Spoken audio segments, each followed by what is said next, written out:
It's finally come down to this, day 7 of Rodimus Review Week. And today,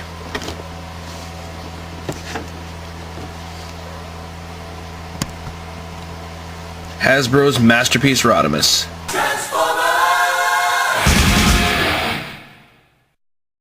So Hasbro's Masterpiece Rodimus, a bit different from Takara Tomi's MP09. Most noticeable, first off, of course, the fact that he doesn't come with the trailer, making him a lot less Rodimus Prime and a lot more just Hot Rod. As such, though, his name is still Masterpiece Rodimus Prime. However, also called right out on the package, he comes with limited edition Offshoot, which is the best trademark name they could get for his Target Master partner Firebolt. He's in a big old Hasbro Masterpiece window box. On the side, he calls out some of the gimmicks and other things he's got. He's got a Matrix of Leadership. They claim this one fits in his chest. That's actually a picture of the one that doesn't fit in his chest, but still. Offshoot in weapon mode. Blasters combine into battle rifles, that is, showing off his 2 photon lasers and how they can combine into the photon eliminator. Interchangeable tools. He's got the saw blade that he used in Transformers the movie. Around the back we got a bio, mistransformed shot of him holding the Matrix. The very cleverly named Hot Rod mode, showing that Offshoot does actually mount on his vehicle mode. We've got his tech specs, picture of him, molded in the top. In the clear plastic we got an Autobot symbol. So let's bust him out and check out all his stuff. Out of the package we see everything that Masterpiece Rodimus came with. We've got the instruction manual, 2 photon lasers, which can combine into the photon eliminator as it's stated on the packaging. Pretty cool. Matrix of Leadership to be held in his hands. It does open. The one that it stated in the packaging was in his chest is actually in his chest right now. It is removable, but it's pretty small. He's got the limited edition Target Master, who will for the rest of this review be known as Firebolt. He's got 2 interchangeable tools for his hands. The welder that he used to patch up Cup, and the saw blade that he used to rescue Cup in Transformers the movie. He also came with a sticker sheet. Stickers for his upper arms, and stickers for his chest, though why there's a Decepticon symbol, I'm not entirely certain. With these stickers, he will have even more in common with the original G1 Hot Rod toy. The toy is already somewhat of an anomaly due to the fact that it's molded to look almost exactly like Hot Rod's on-screen appearance, and yet colored like the original toy, as opposed to the Japanese version of the figure, which was colored like his cartoon appearance. The figure's got some pretty good sculpting to it, with his head that just screams G1 Hot Rod. The angled chest plate, leading straight down to the Autobot logo right there. The headlights. The headlights actually have some molded detail inside of them, which is pretty cool. The pipes running down the arms, the arm cuff, even the detail on the elbow joint. Some minor detailing on the legs.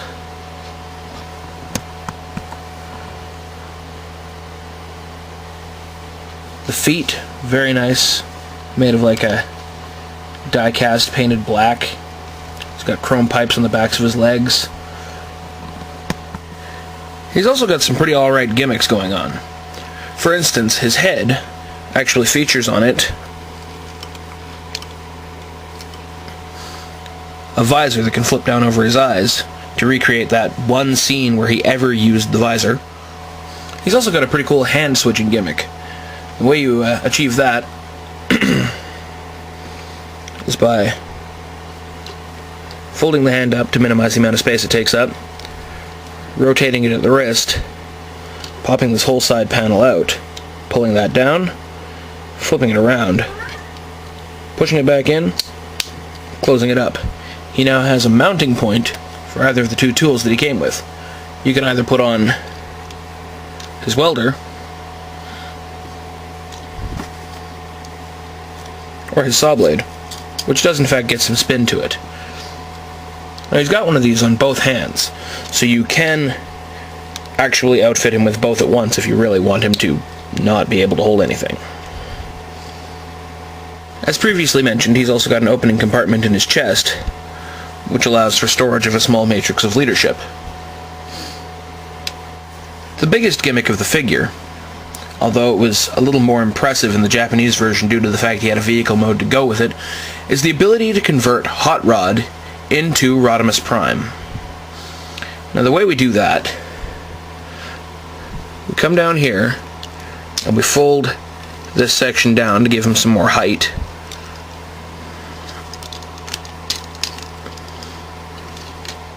The spoiler, to better represent Rodimus Prime's spoiler, folds up a bit so that it points higher. The fold is barely noticeable though. And to complete the transformation, up at the head, you lift off, fold back the hot rod head, and close it down over the aged-looking Rodimus Prime head. And lo and behold, the young Autobot Cavalier has been replaced with the Autobot leader, Rodimus Prime. While in this mode, Rodimus Prime can wield his photon eliminator rifle. The way we accomplish that is, as you can see, there's a little hole in his hand. I'll just fold his thumb that way. There's little tabs on the handles of his weapons.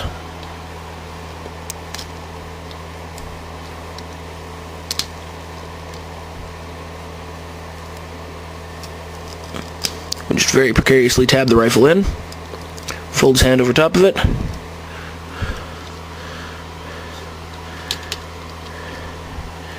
Use the other hand to kind of balance it a bit better. And Decepticons, watch out, because Rodimus Prime is ready for you.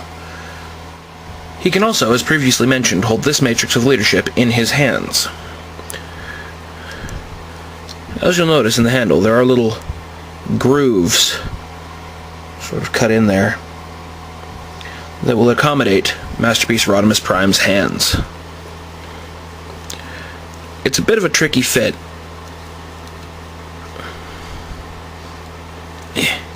But once you finally got it in there, you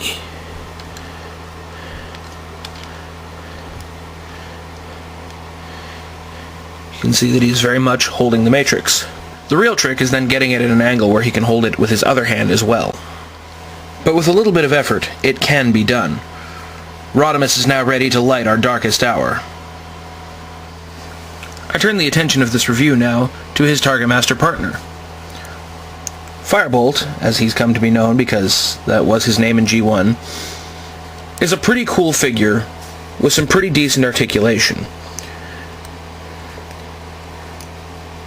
I mean, he's got a ball joint in the shoulder, a swivel there, so he can literally raise his arm that high if he needs to, a double-jointed elbow,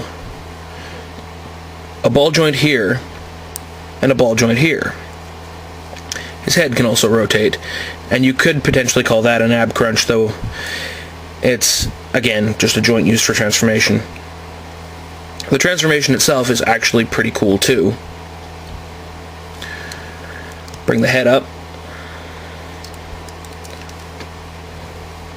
fold the handle out, fold him in on himself. The little piece at the front of his forehead actually tabs into a little hole there. Not securely, but it does.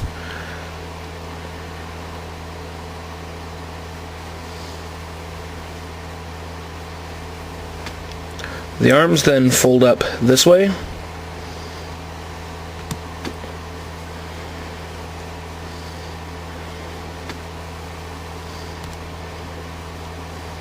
Just to kind of hide them away. The legs then come around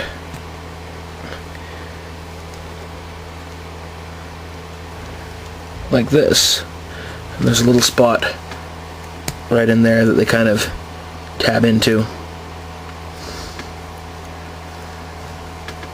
And then you pretty much have the double-barreled gun mode of Firebolt. This gun mode, via the tabs on the handle, also plugs reasonably well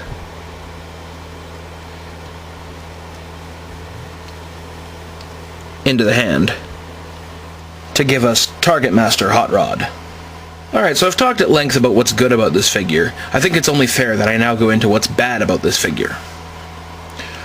No matter what you're trying to do with him, invariably, if you're trying to move an arm or just position him at all, this is going to come loose.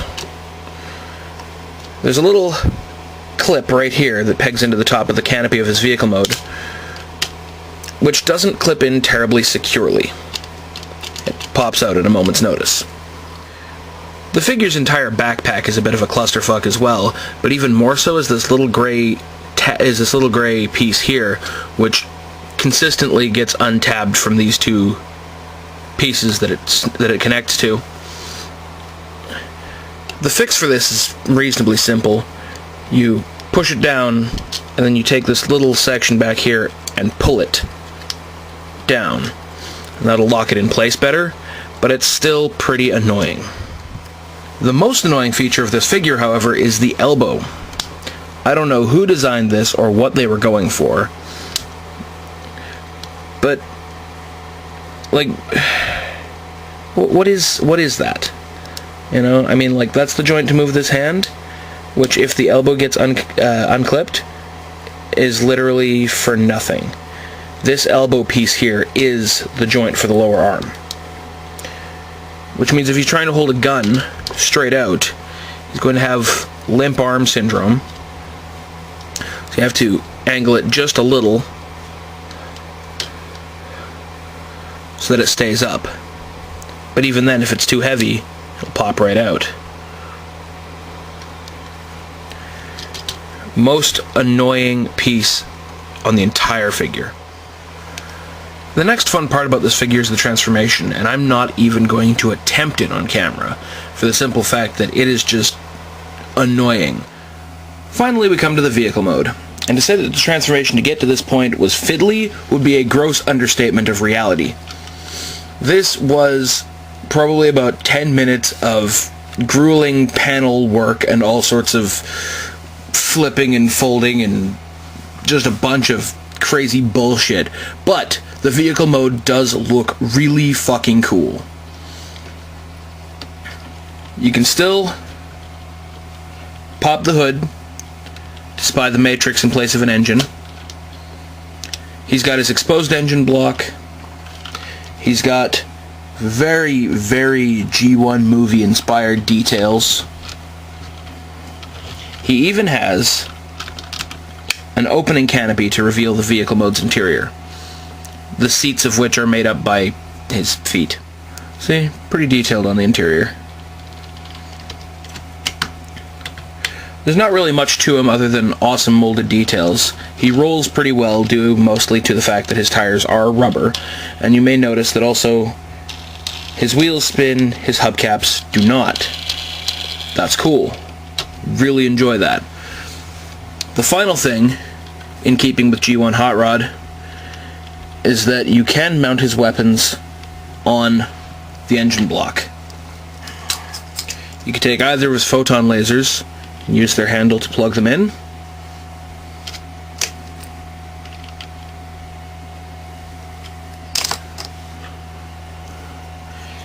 You can't do it with the Target Master's handle, but the Target Master does feature a bonus second piece back here, which you can then use to plug him in. Fold that down to stabilize him. To have Target Master Hot Rod in vehicle mode. Now, we're going to apply some stickers. Obviously, the Autobot symbol, not the Decepticon symbol, will be going on his chest.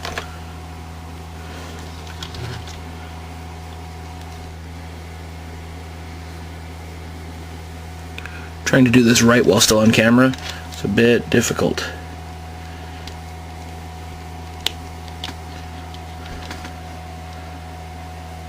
I am satisfied with the way that looks. The stickers for his arms further solidify my reasoning that this is not in fact, Masterpiece Rodimus Prime, but quite definitely Masterpiece Hot Rod.